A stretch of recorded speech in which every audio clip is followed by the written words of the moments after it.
and welcome to Pike and Slippers. My name is Fred Simeons. I'm just going to demonstrate how I make some pike traces and the equipment that you'll need to do that. So to start with, we'll have our good old Drennan green pike wire, break and strain 28 pounds. Get 15 meters of that, lovely. You need some good quality barrel swivels. Don't have to be very big.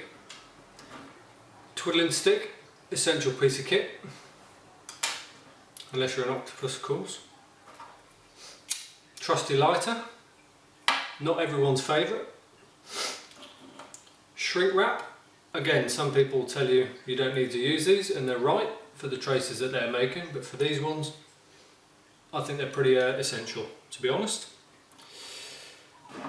Trusty pair of pliers, pair of scissors,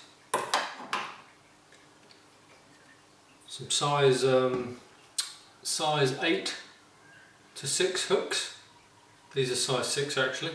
Good quality, high tensile, very strong, very sharp is essential. And as our flying hook for this specific trace that I'm going to make, I think we go down to a size 6. A size 8, sorry. Size 6 is the largest, and the size 8 is the next one up. And we'll get to that in a minute. Okay, now that I've shown you what you need to make your traces, let's go ahead and knock one up right now. Ooh, misses. So you want to take about 2–2.5 feet of your Drennan pike wire, or any wire that you've got. Take your size 6 hook and thread it through the back of the eye, and then thread it back again, same way it came.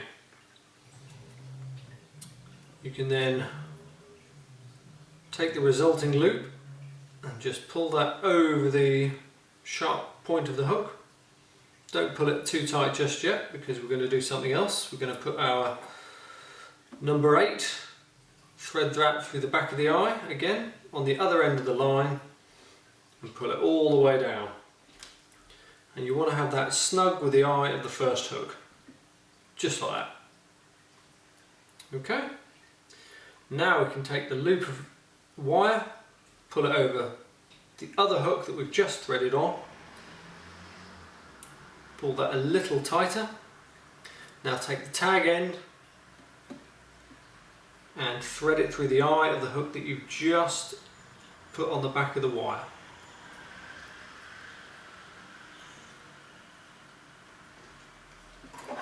Now we can take our pliers and pull tight. Lovely. Excuse me, I've got very sweaty palms.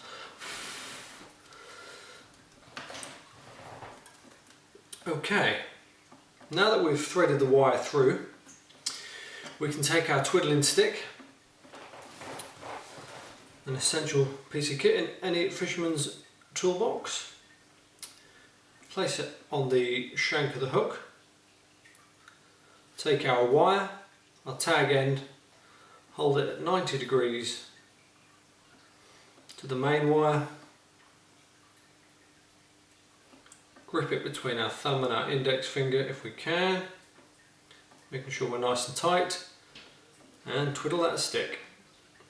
And the closer that you can get these together, the coils, the closer you can get the coils together, the better really. It makes for a nice, firm grounding of the wire. So we've got lovely tight coils there. Keep going. Helps if you've got a bit of a thumbnail. You can wedge that hard up against the wire. Keep twiddling. We're going to use the entire length of the tag end. Some guys only go maybe 10 turns, but for this particular rig we're going to use the whole lot, because I'll show you what we're going to do next.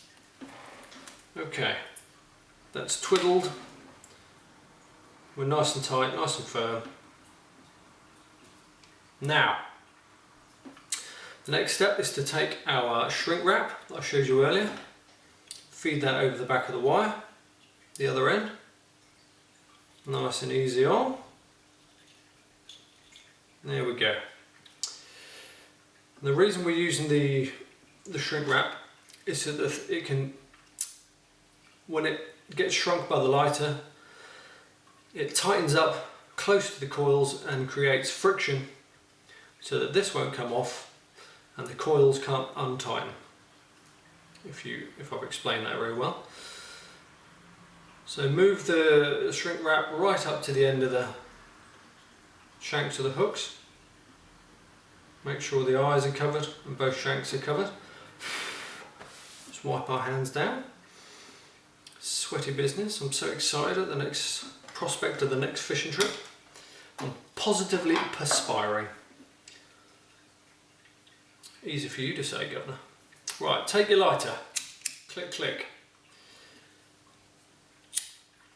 And don't go mad, but just apply the flame evenly to the shrink wrap. Not too hot. A few seconds.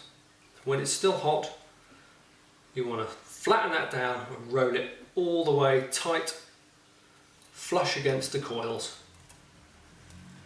Just like that. You want to be able to see the ridges of the coils through the shrink wrap, because that's what's going to generate your friction and stop your knot from coming undone, because it isn't really a knot, as you'll see. You want to finish the job, go all the way up and cover that tag end completely. Being careful not to singe the plastic on your pike wire. Of course, if you get the wire very hot, it will damage the performance and you could lose that fish of a lifetime, and we would hate for that to happen. Okay, we're tight, we're good. That's it. That's the first job done. Now the second job, bear with me, we'll take another, we'll take another size 6 hook,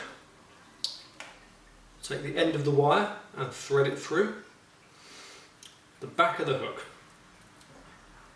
Excellent stuff. And we're just going to leave that hanging. We're not going to do anything with it, just going to leave it hanging there. Now the reason for this, it's used in sea fishing quite a lot for cod, is that you can use different size of bait. You can use a sprat, you can move it up to a sardine, you can move it up to a chuffing great hunk of mackerel if you want. Mr. Joey M. Mackerel. Okay? It's called a keeper hook in sea fishing. You would bait your main bait there and you would click that through as a keeper. Just adds a bit more security, and it's actually an excellent method for pike. So once we've done that, we can take our barrel swivel, thread the wire through the eye of the swivel, and the same principle with the hook. Go back through the eye. Easy does it. Eye, eye. Lovely. And once you've done that, go over the remaining eye, the one right at the end, and pull it tight. Again, you can take your pliers here. Just pull that tight. There we go. Lovely. Now take your twiddling stick. You want to be careful with this now, because if you twiddle the very end eye, you're just going to go round and round and round in circles, and you're not going to get any purchase at all. So what we want to do is you want to take the twiddling stick and go through the second eye, the eye that you put the wire through. And once again, it's difficult with sweaty hands, excuse me. Go at 90 degrees. It's your main wire with the tag end. hold tight and begin your twiddling. Keeping our coils fairly tight together. Again, we're going to use the entire length of the tag end. If you've got it, flaunt it is what I say. But you don't want to leave it hanging out. Gentlemen, just remember that. You do not want to leave it hanging out. So, we're there. We've used the entire tag end again. Nothing to cut off. Tight, secure, nice tight coils. We'll take our second piece of shrink wrap. Just measure it up, flush to the end of the eye. Because we don't want to waste it, we can always use those tiny little bits for our cart brigs later, can't we, gentlemen?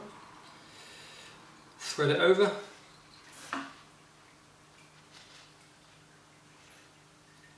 Have it flush with the end of the barrel. Take your lighter and just begin gentle heating. Making sure you get all the way around, try and get as even as you can. Okay, we're nice and flexible. Tighten that right down.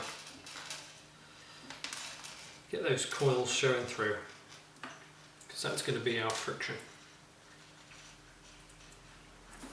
Okay, done that.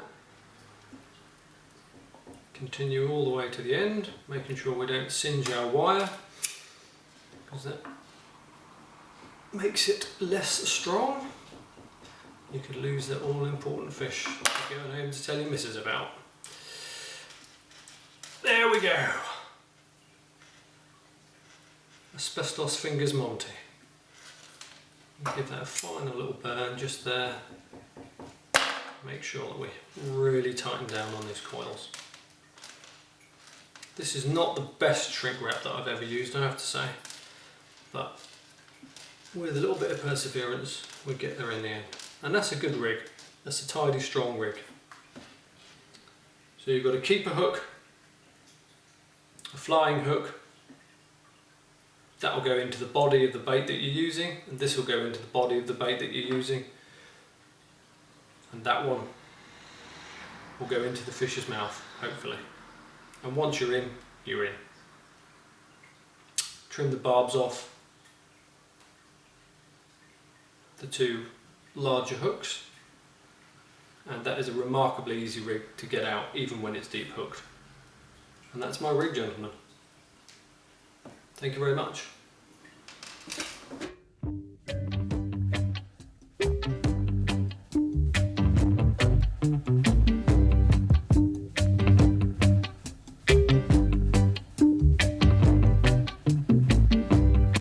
Satan is public enemy number one. Wanted dead or alive for all the crimes on this land.